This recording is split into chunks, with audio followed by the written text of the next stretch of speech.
소중한 나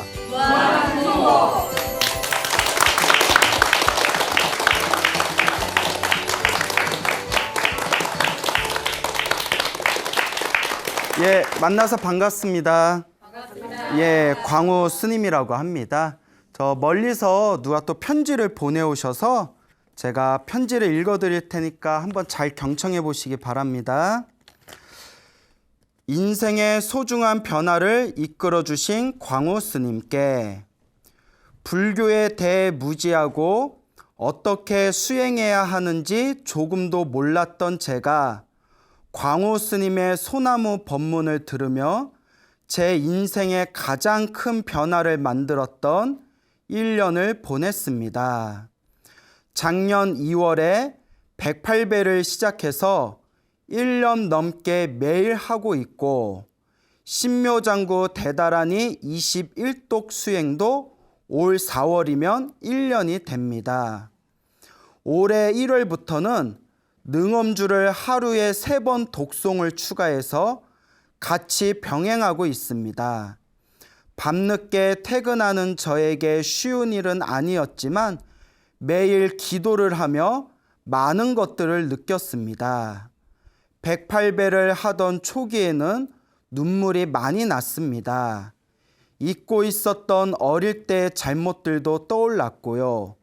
그렇게 제 마음이 정화되고 저를 괴롭혔던 사람들에 대한 원망이나 미움도 많이 내려놓게 되었습니다. 손발에 열이 가득하고 항상 아이스 커피를 마시며 얼음을 씹어도 가라앉지 않던 저의 속 뜨거움이 많이 해소되었습니다. 화병 있으신 분들에게 108배는 정말 따봉입니다. 적극 추천합니다. 처음에는 108배를 하는 것도 힘들어서 100일만 채우려고 했는데 100일째 되는 날 어머니의 3차 신경통 얼굴 통증이 재발되었습니다. 그래서 어머니를 위해 108배 기도를 계속 이어나갔습니다. 102일째 되는 날 어머니의 통증이 사라졌습니다. 103일째는 제 동생이 집에 들어와 푹 주저앉았는데 검은 양복에 고주망태된 남자 3명이 동생의 품에서 떨어져 나오는 꿈도 꾸었습니다. 귀신을 때려잡는 꿈도 꿨어요. 108배와 신묘장구 대다라니 21독 기도를 하다가 소나무에서 능엄주 법문을 듣고 마음이 이끌려 능엄주 기도를 시작하게 되었습니다. 작년에 기도를 하면서 어머니께도 신묘장구 대다라니를 권해서 기도를 함께 시작했습니다. 지금은 능엄주 기도를 저와 함께 실천하고 있습니다. 어머니와 제가 기도를 함께 시작하면서 다음과 같은 변화가 생겼습니다. 첫째, 꿈을 자주 꿉니다. 안 좋은 일이 생기려면 그 전에 안 좋은 꿈을 꿉니다. 둘째, 동생의 사업이 잘 풀리기 시작했습니다. 물론 중간중간 어려움도 있었지만 분명 기도를 하면서 어려운 일들이 가볍게 잘 넘어간다는 확신이 들었습니다. 셋째, 10년간 암흑 속에 있던 저의 사업도 잘 풀려나갈 기미가 보이고 있습니다. 넷째, 평소에 제가 인복이 없다고 생각했는데 직원들이 나가고 들어올 때마다 더 좋은 분들과 인연을 맺어지고 있습니다. 아직도 더 닦아야 하고 수행에 갈 길이 멀지만 게을러지고 중간에 고비가 올 때마다 광우 스님의 법문을 들으며 중심을 잘 잡고 있습니다. BTN 앱을 통해서 소나무를 언제 어디서나 들을 수 있어서 정말 행복합니다. 보시와 공양의 깨우침을 주셔서 정말 감사합니다. 광우 스님 항상 건강하시고 지금같이 늘 빛나는 모습으로 소나무 70년 더 부탁드립니다. 70년은 무리겠죠? 예. 감사합니다. 평택에서 김아묵의 올림.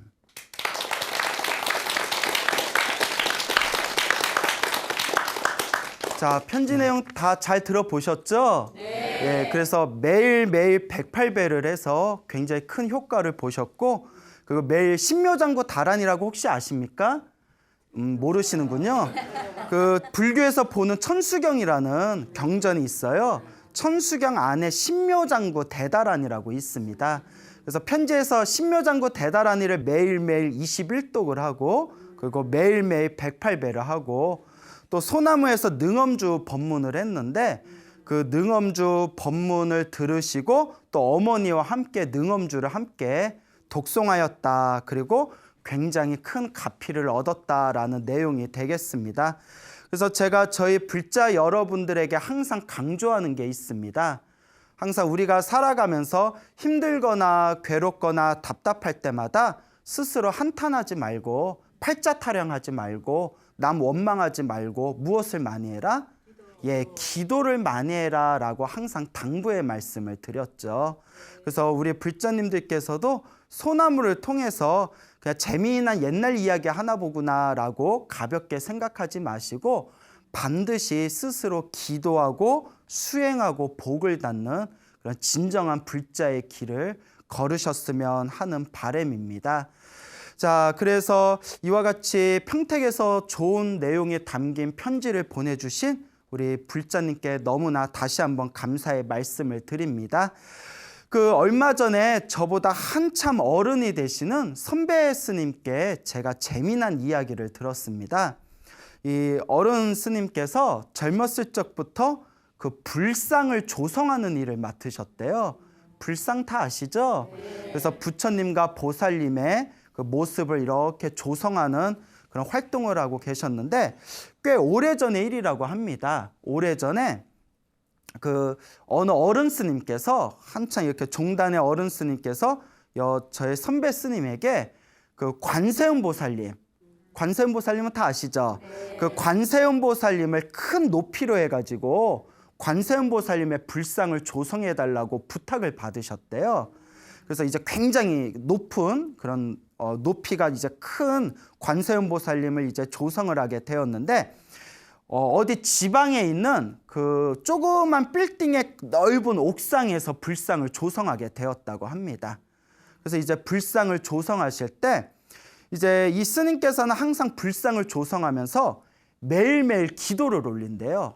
항상 매일매일 부처님께 이제 기도를 올리는데 기도를 올리시면서 이 불상을 조성할 때 관세음 보살님을 조성할 때 아무런 마장 없이 아무런 어려움 없이 이 관세음 보살님 불상이 잘 조성되게 해주십시오라고 간절하게 기도를 올리면서 매일매일 이제 기도 올리고 수행하는 마음으로 관세음 보살상을 조성을 하고 있었는데 이제 다 조성을 어느 정도 마치고 그 점안식이라고 해서 불상을 조성하면 이제 그 눈에다가 점을 찍는 점안식이라는 게 있거든요.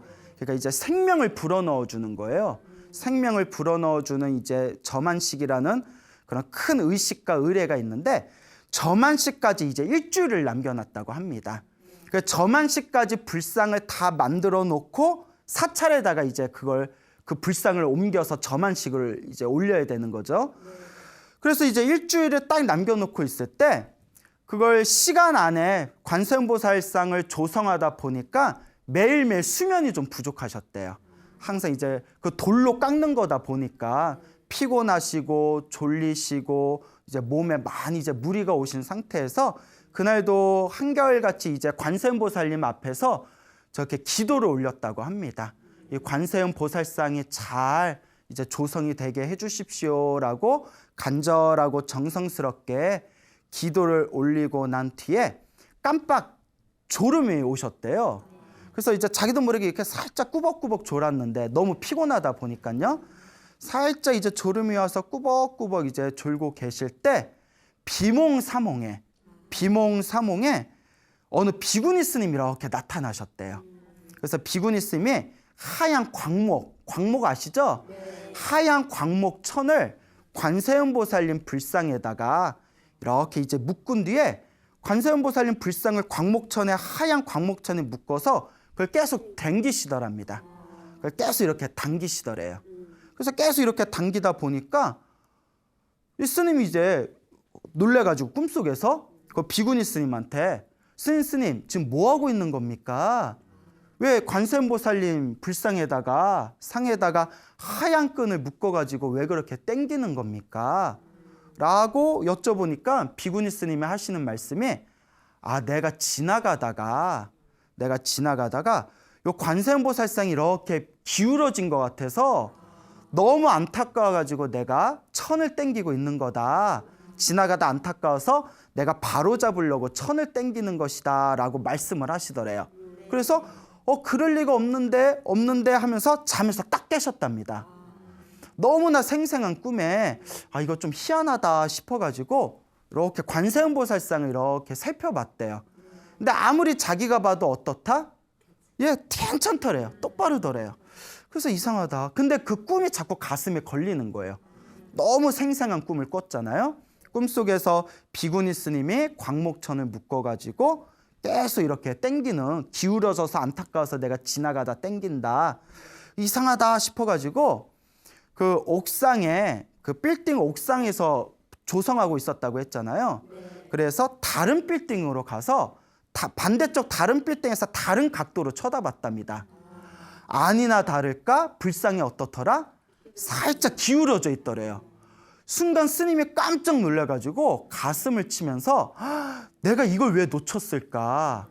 하마터면 일주일을 남겨두고 이 불상을 그대로 저만식에 옮겼으면 큰 낭패를 볼 뻔했구나. 이렇게 이제 기울어져 있는 것을 보고 나서 너무나 놀래서 일주일 동안 다시 그 기울어진 그 불상을 다시 이렇게 정렬을 했다고 합니다. 그래서 이 이야기를 저한테 해주시면서 그때 만약에 지나가는 비구니 스님이 광목천을 이렇게 불상에 묶어가지고 당기는 꿈을 꾸지 않았더라면 내가 하마터면 크게 나를 믿고 맡겨주신 스님에게 크게 실수를 할 뻔했다 하시면서 아무리 생각해도 내가 이 불상을 조성하면서 간절하게 기도를 해서 불보살님이 도와주신 것 같다라는 그런 말씀을 저한테 직접 해주셨습니다. 그래서 저도 그 이야기를 듣고 너무나 신기해서 우리도 가끔씩 그 기도를 많이 하신 분들 사이에서 그런 이야기가 있습니다. 기도를 많이 하다 보면 마음자리가, 의식자리가 맑아지면서 뭔가 나쁜 일이 생길 때 미리 꿈에서 그 징조를 본다거나 혹은 꿈에서 좋은 꿈을 꾸고 나면 나중에 꼭 좋은 일이 생긴다거나 하는 그런 어떤 신비한 그런 어떤 꿈에 대한 이야기가 있거든요. 그래서 정말 이런 이야기들을 들을 때마다 인간의 어떤 정신세계는 정말 신비롭고 무한하구나라는 생각이 들었습니다. 그렇다고 제가 항상 강조하는 거지만 그렇다고 너무 꿈에 집착하면 될까요? 안 될까요? 안 됩니다. 기도를 많이 하신 분들 중에 특징 중에 하나가 기도를 하면서 굉장히 꿈에 집착하시는 분들이 많거든요. 물론 기도를 많이 하고 의식이 맑아지고 마음이 맑아지다 보면 꿈에서 그런 형상들을 보는 거는 어떻게 보면 당연할 수도 있는 일이지만 그렇다고 꿈에 너무 집착하면 절대 옳지 못합니다. 그래서 우리도 금강경에 보면 내가 만들어낸 모든 형상에 대해서 집착하지 말아라 라는 가르침이 항상 나오거든요. 그래서 기도를 열심히 하고 기도를 많이 해서 그런 어떤 특별한 꿈들을 꾸셔서 가피를 받은 불자분들이 굉장히 많으신데 그거는 당연한 현상이지만 그렇다고 해서 너무 꿈에 집착을 하게 되면 오히려 내 마음자리가 혼탁해질 수가 있습니다. 그래서 제가 흔히 하는 얘기가 기도를 열심히 해놓고 너무 꿈이라든가 징조에 너무 집착을 하게 되면 그는 불자가 아니라 무속인이 된다. 꿈에 너무 집착하면 무속인이 되니까 기도하면서 좋은 꿈을 꾸면 좋은 꿈을 꾼 대로 어떻게 하고 그냥 놓아버리고 나쁜 꿈을 꾸면 나쁜 꿈을 꾼 대로 어떻게 해라? 그냥 놓아버려라. 어떤 꿈을 꾸든 어떤 징조를 만나든 집착하지 않는 게 불교의 중요한 가르침이다라고 제가 항상 신신당부를 드립니다. 그러니까 여러분들께서도 기도를 하시면서 이 방송을 보고 계시는 우리 불자님들도 항상 수행하고 정진하고 기도하실 때 좋은 꿈을 꾸든 나쁜 꿈을 꾸든 절대 집착하지 않고 현혹되지 않는 마음을 반드시 갖춰라 라고 제가 신신당부 드리고 싶습니다. 자, 그 부처님 당시에 있었던 일입니다. 부처님 당시에 어느 큰 부자가 있었습니다. 굉장히 큰 부자가 있었는데 이 부자가 외아들을 낳게 됩니다. 그래서 이제 아들을 낳게 됐는데 이 아들의 이름이 마하다나입니다. 마하다나.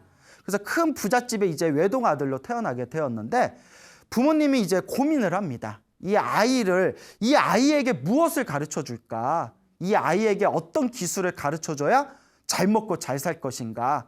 고민을 하다가 그 부잣집 부모님이 다음과 같은 결론을 얻게 됩니다. 야, 우리가 이렇게 재산이 많은데 뭐 더 이 재산 그대로 우리 아들한테 물려줄 건데 뭘 가르쳐주고 말고 할 게 있겠냐.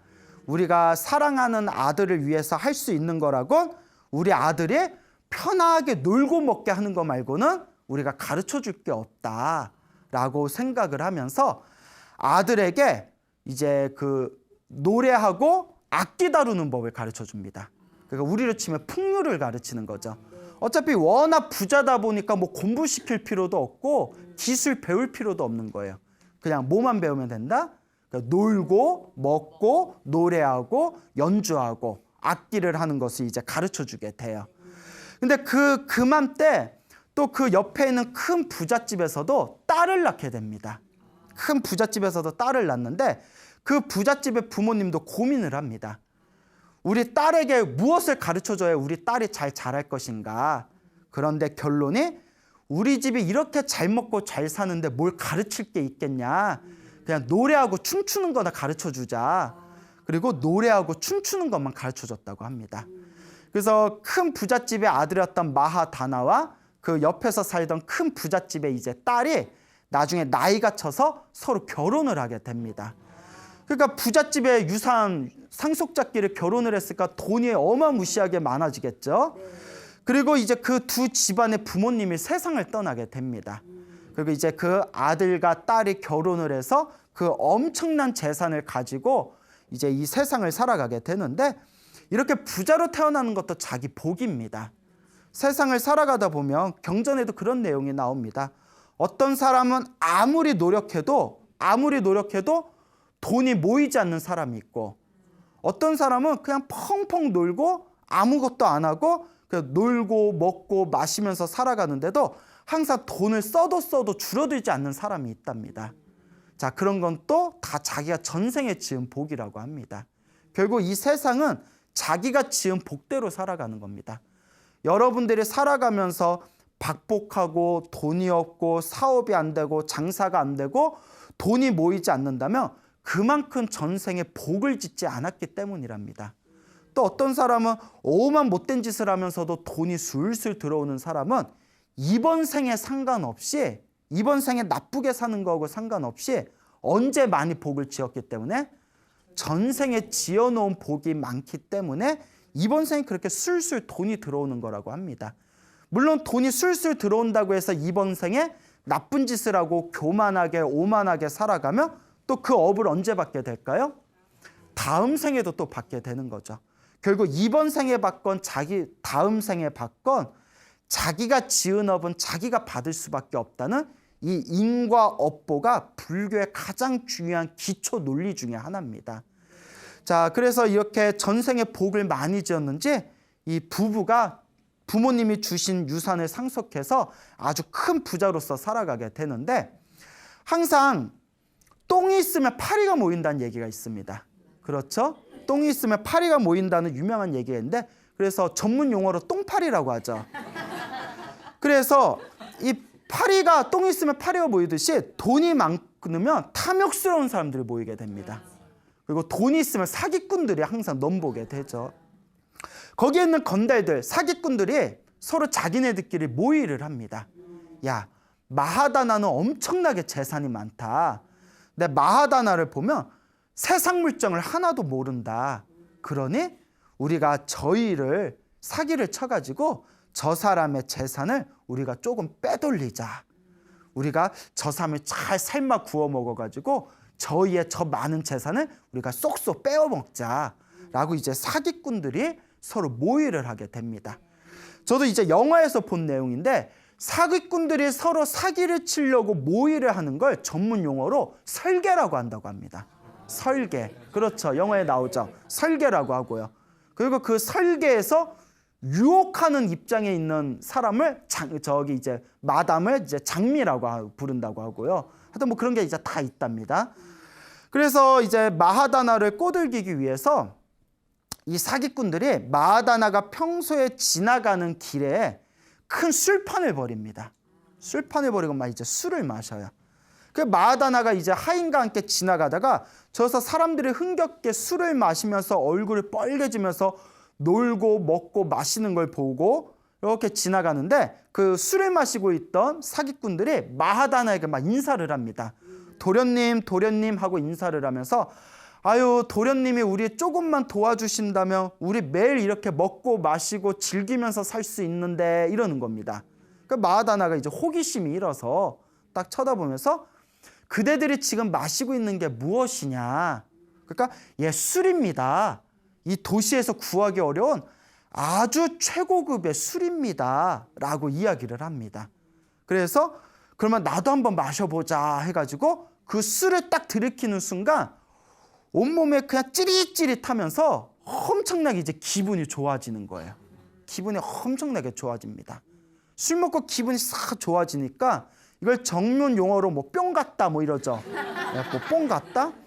그러니까 너무 기분이 좋아지는 이제 모습을 보고 아싸 걸렸다 싶었겠죠. 도련님이 조금만 도와주시면 이것보다 더 좋은 술을 저희가 준비할 수 있는데. 자, 여러분, 우리 어른들께서 이런 얘기를 하십니다. 인생을 살아가면서 패가망신하는 네 종류가 있답니다. 첫째가 술, 둘째가 여자 입장에서는 뭐 남자 입장에서는 여자. 그게 이제 색을 뜻하는 거죠. 색욕, 술, 색욕 잘하세요? 그다음에 세 번째 뭘까요? 도박, 그렇죠. 노름 잘하세요? 마지막 네 번째 뭘까요? 어떻게 아셨어요? 이거 네 가지 맞춘 사람 별로 없는데 어른들께서 항상 하신 말씀에 술과 노름과 마약과 여자 이 네 가지를 가까이 하면 반드시 집안이 패가망신한다라는 이야기가 있습니다. 그러니까 이 네 가지가 다 중독성이 있는 거예요. 이 네 가지 중에서 가장 끊기 어려운 게 노름하고 마약이라고 하죠. 술도 알코올 중독이 돼버리면 끊기가 어렵고요. 여자도 우리가 그러죠. 눈 뒤집혀지면 집문서 날려도 그 여자에서 헤어나올 줄을 모른다. 이 네 가지가 굉장히 중독성이 심한 네 종류인데 이 마하다나는 뭐에 빠져들게 되었을까요? 술에 빠져들게 됩니다. 그러니까 계속 최고급 술을 이제 마시면서 사람이 술에 취하게 되면 막 이렇게 호기가 생긴다고 합니다. 평소에 간이 작았던 사람도 쉽게 저지르지 못하는 짓을 저지르게 된대요. 그러니까 술 먹고 막 기분이 업되니까 어떻게 될까요? 자, 여기 있는 사람들한테 이 술을 다 돌려라 하면서 어마어마하게 큰 돈을 탕진해 가면서 술을 마시고 수많은 사람들과 술잔치를 벌이게 됩니다. 그러니까 조금씩 재산을 탕진을 하게 돼요. 중요한 게 있어요. 이 사기꾼들이 술만 줬겠어요? 술 주면서 뭐 도박도 하고 뭐 노름도 해가면서 살랑살랑 돈을 이제 빼갔겠죠. 그렇게 세월이 지나고 시간이 지나고 또 세월이 지나고 시간이 지나면서 이 마하다나의 집안에 있는 재산 창고의 재산이 쑥쑥 줄어들게 됩니다. 그리고 하인이 찾아와요. 도련님, 이제 술을 그만 드셔야 될 것 같습니다. 아니 왜 그러냐? 도련님 재산 창고에 있는 재산들이 다 줄어들어가지고 더 이상 돈이 남아나질 않았습니다. 그러니까 마하다나가 깜짝 놀라가지고 내가 얼마나 큰 부자인데 그 돈이 다 없어졌단 말이냐. 이쯤 되면 정신을 차려야 되겠죠. 근데 이미 맛이 가버렸어요. 뭐라고 하냐? 내 마누라도 부자잖냐. 마누라 창고에 있는 내 부인 재상 창고에 있는 재산을 쓰면 되잖냐. 그 이제 또 그걸 팍팍 써가는 거예요. 나중에는 이제 자기 집에 있는 재상 창고에 있는 돈과 이제 부인의 재상 창고에 있는 돈까지 다 써버립니다. 이쯤 되면 이제 정신을 차려야 되죠. 근데 이제 너무나 심각하게 이제 중독이 되어버렸기 때문에 매일매일 이제 땅을 팔고 집을 팔고 옷을 팔아가면서 그렇게 워낙 돈이 많으니까 수십 년 동안 술독에 빠져서 유흥 속에서 살아가게 됩니다. 그리고 나이가 다 들어서 노인이 되었을 때에는 더 이상 술을 사 먹을 재산이 남았다 안 남았다 남지를 않게 됩니다. 이제 홀라당 다 까먹은 거예요. 그리고 이제 집도 빼앗기고 모든 재산을 빼앗긴 이 마하다나는 나이가 들어서 부인과 함께 누더기 옷을 입고 동양 그릇을 들고 하염없이 집집 마을의 집집을 돌아다니면서 구걸하는 삶을 살게 됩니다. 그 수많은 사람들의 손가락질을 받게 되죠. 그때 우연히 부처님께서 제자들과 함께 바리떼를 들고 바루를 들고 도시에 들어와 가지고 이제 탁발을 하시다가 그 마하다나의 부부가 함께 거짓골이 돼서 동냥을 하러 다니는 모습을 보시게 됩니다. 그때 부처님께서 너무나 안타까워하시면서 옆에 있는 제자들에게 다음과 같이 말씀을 하십니다. 먼저 설명을 드리고 싶은 게 부처님께서는 우리 중생들이 깨달음을 얻길 바라셨어요. 그래서 모든 번뇌와 욕망이 사라지신 거룩한 성자를 아라한이라고 부릅니다. 뭐라고 부른다? 아라한이라고 부르게 되는데 모든 번뇌와 욕망이 사라진 이 아라한의 경지에 가기 위해서는 4단계가 있어요. 몇 단계? 4단계. 예. 그래서 1단계는 수다원이라고 합니다. 예, 뭐라고요? 수다원. 2단계는 사다함이라고 합니다. 뭐라고요? 사다함. 3단계는 아나함이라고 합니다. 아나함. 마지막 4단계가 아라한이에요. 그래서 수다원, 사다함, 아나함, 아라한 이렇게 1, 2, 3, 4단계로 되어 있습니다. 제가 지금 이 말씀을 중간에 드리는 게 이걸 알아야 부처님의 다음 말씀을 이해할 수가 있거든요. 그래서 부처님께서 다음과 같이 법문을 하십니다. 제자들아, 저 마하다나를 봐라. 마하다나가 만약에 젊었을 때부터 사업을 했더라면 이 나라에서 첫째 가는 부자가 되었을 거다. 그리고 사업을 하지 않고 머리를 깎고 출가했었더라면 아라한이 됐을 것이다. 뭐가 되었을 것이다? 아라한이 되었을 것이다. 젊었을 때 출가를 했더라면. 만약에 마하다나가 정신을 차리고 중년이 되었을 때, 언제 되었을 때? 중년이 되었을 때 사업을 했더라면 이 나라에서 2번째 가는 부자가 되었을 것이다. 만약에 중년이 되었을 때 머리를 깎고 출가를 했더라면 아나함이 되었을 것이다. 예, 아나함, 아라함 밑에 아나함이 되었을 것이다. 만약에 마하다나가 정신을 차리고 늙어서라도 재산이 남아있을 때 사업을 했더라면 이 나라에서 3번째 되는 부자가 되었을 것이다. 그리고 늙은 나이에 노인이 되어서도 머리를 깎고 출가를 했더라면 무엇이 되었을 것이다? 기억하시네요? 사다함이 되었을 것이다. 하지만 저 마하다나는 마음 수행도 하지 않고 재산을 모으지도 않았으니 지금은 저 노인이 돼서 저렇게 무슨 꼴이 되었구나? 거짓꼴이 되었구나. 그래서 부처님께서 다음과 같은 위대한 말씀을 하십니다. 아주 유명한 개송이에요. 젊어서는 마음 공부도 하지 않고 재산을 모으지도 않았네. 그들은 마른 연못에 늙은 외가리처럼 앙상하게 뼈만 남았네. 젊어서는 마음 공부도 하지 않았고 재산을 모으지도 않았네. 그들은 버려진 낡은 화살처럼 지난 생각을 떠올리며 눈물을 흘리고 있네 라는 유명한 개송을 설하시게 됩니다. 자, 젊어서는 무엇도 하지 않았고 마음 공부도 하지 않았고 무엇도 하지 않았다? 재산을 모으지도 않았다. 마음 공부를 한다고 수행을 한 것도 아니고 열심히 일하고 땀을 흘리고 노동을 하면서 무엇을 모으지도 않았다? 재산을 모으지도 않았다. 그런 사람의 마지막에 최후는 뭐가 될까요? 그지. 예. 만약에 마음 공부도 하지 않았고 재산을 모으지도 않았는데 늙어서도 큰 부자로 사는 사람은 전생에 복을 많이 지어서 그래요. 그는 전생에 지어놓은 복이 있어서 그렇습니다. 그렇지만 또 이번 생에 내가 지어놓은 것도 없고 마음 공부도 하지 않았고 수행도 하지 않았고 재산을 모아놓은 것도 없어요. 그러면서 세상을 한탄하고 손가락질하면서 그렇게 자신의 팔자를 한탄하면서 살아가는 삶을 산다는 것은 너무나 외롭고 가혹하고 불쌍한 삶이 될 것입니다. 그래서 부처님께서는 항상 말씀하십니다. 조금이라도 몸에 힘이 있을 때 무엇을 해라?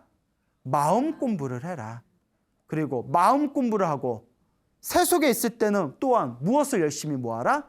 재산을 열심히 모아라. 어떤 분들은 이런 이야기를 합니다. 스님, 불교는 무소유의 삶이 아닙니까? 근데 부처님이 재산을 모으라는 이야기를 하셨습니까? 그거는 불교에 대해서 잘 모르셔서 하는 이야기입니다. 스님들한테는 무소유의 삶을 살으라고 했어요. 그래서 부처님께서는 스님들한테 옷 3벌가, 물론 당시 2600년 전 인도 문화에 맞는 거고 지금 겨울이 있는 지금 이 한국 땅에서는 맞지 않는 얘기지만 인도 땅에서는 부처님께서 허락하신 재산이 옷 3벌가, 탁발할 때 뭐 이렇게 음식을 담을 수 있는 바리대 하나만 허락을 하셨습니다. 그러니까 스님들은 무소유의 삶을 살아라라고 이야기를 하셨죠. 근데 일반 머리를 기른 제가인들에게는 재산을 모으라고 하셨습니다. 왜 재산을 모으라고 하셨을까요? 정당한 방법으로 재산을 모아서 어떻게 해라? 좋은 곳에 많이 사용해라. 무슨 말인지 알겠죠? 어떤 곳에 많이 사용해라? 좋은 곳에 많이 사용해라 라고 이야기를 하셨습니다. 근데 이것도 또 묘한 말이 있어요. 돈을 모으거나 재산을 모으는 것 자체가 뭐가 있어야 모을 수 있을까요? 복이 있어야 모을 수 있습니다. 아까 서두에 말씀드렸잖아요. 복이 없으면 아무리 노력해도 돈이 안 모여요. 아무리 노력해도 자꾸 돈이 줄줄 새게 됩니다. 그러니까 복이 있어야, 부자도 복이 있어야 부자가 될 수 있는 거예요. 근데 여기서 중요한 거, 열심히 재산을 모으고 어느 곳에 사용해라? 좋은 곳에 사용해라. 좋은 곳에 사용하는 것 자체가 무엇을 짓고 있는 걸까요? 그렇죠. 복을 짓고 있는 겁니다. 그래서 많은 분들이 이렇게 얘기해요. 스님, 좋은 곳에 보시해라. 좋은 곳에 베풀어라. 좋은 곳에 사용해서 복을 지어라 라고 말씀을 하시는데 하고 싶어도 가진 게 없어요. 돈이 없으니까 쓸 수가 없어요 라는 말씀을 하십니다. 저희 불교에서는 그걸 핑계라고 합니다. 뭐라고 한다? 핑계입니다. 부처님께서는 양보다 정성이 더 중요하다고 했습니다. 100원이라도 1000원이라도 500원짜리 생수 한 병이라도 자기 형편에 맞는 것 공양 올리고 베푸는 것 자체가 다음 생을 위한 선업과 공덕을 짓는 겁니다. 복 짓는 게 결코 거창한 것이 아니다라고 부처님께서 말씀을 하셨습니다. 무슨 말인지 알겠죠?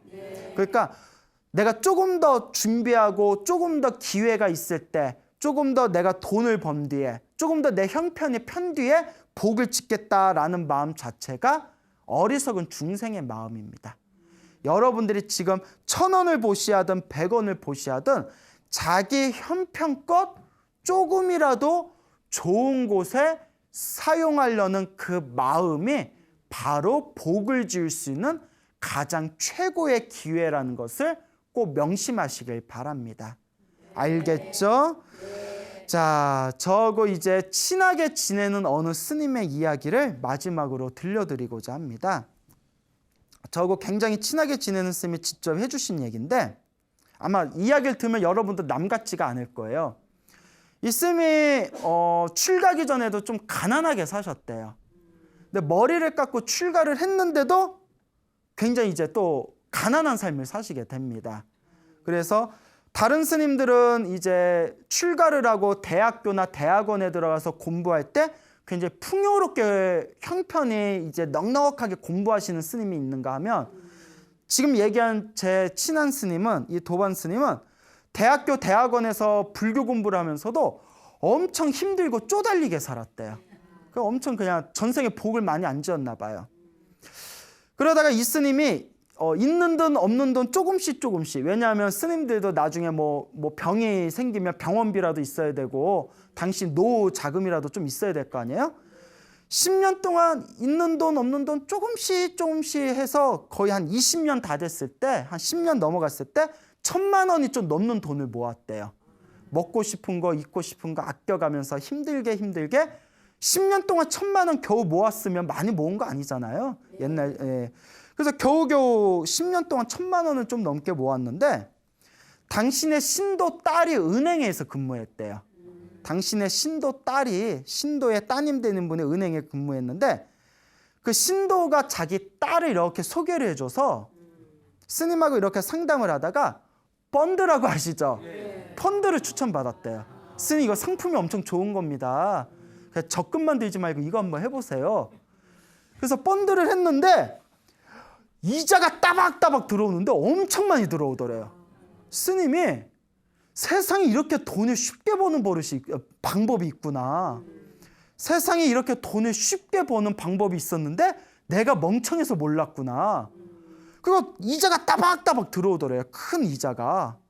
그래서 그렇게 이제 몇 년이 지났는데 이제 이자가 많이 늘었겠죠?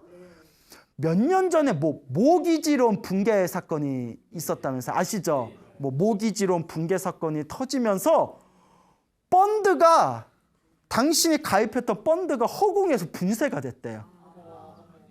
네. 허공에서 다 터져버린 거예요. 반토막이 아니라 허공에서 날아가 버렸대요. 영혼까지 먼지가 돼가지고 스님이 10년 동안 모으고 차곡차곡 모아놓던 이자까지 다 날린 거예요.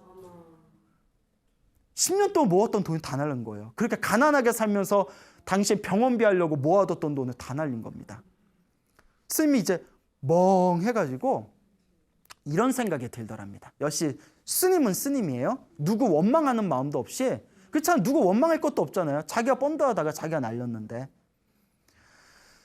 내가 전생에 정말 박복하게 살았나 보구나. 내가 정말 뭐가 없구나? 복이 없구나. 그러니 나는 무엇부터 쌓아야 되겠구나? 복부터 지어야 되겠구나 하면서 그 뒤로는 그 돈을 다 날리고 난 뒤에는 돈이 생길 때마다 보시를 했대요. 딱 당시 필요한 데만 쓰고 더 이상 돈을 안 모으고 닥치는 대로 보시했대요. 부처님 불단에도 보시하고 가난하게 사는 스님 있으면 자기도 가난하면서 보시하고 하여튼 좋은 곳을 엄청나게 썼답니다. 돈이 들어오는 대로 닥치는 대로 보시를 했더니 1년 지나고 2년 지나고 3년이 지나면서 점점 자기가 보시했던 그 돈들이 다시 어떻게 되더라? 그 복이 자기한테 다시 술술 들어오는 걸 느끼게 되었답니다. 그래서 스님이 말씀하시길, 부처님 인과법이 틀린 것이 없구나. 내가 심은 대로 나에게 돌아오는구나 라는 말씀을 저에게 직접 해주셨습니다.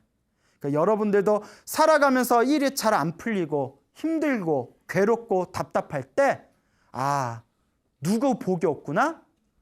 내 복이 없구나. 내가 복이 없으니 지금부터라도 무엇을 해야 되겠구나?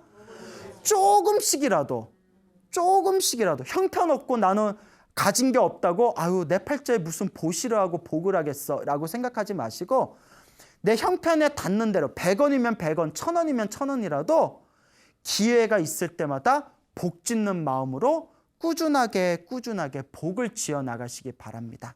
그것도 반드시 누구에게 들어온다? 자기 자신에게 돌아온다라는 이 부처님의 인과 업보의 가르침을 명확하게 이해하시길 바랍니다. 알겠죠? 네. 자, 여러분 행복해지고 싶습니까? 네. 행복한 삶을 창조하고 싶습니까? 네. 복을 지으십시오. 선업을 지으십시오. 공덕을 쌓으십시오. 복과 선업과 공덕의 힘이 여러분들을 진정한 행복의 길로 이끌어 줄 것입니다. 여기서 마치겠습니다. 소중한 나. 무한행복.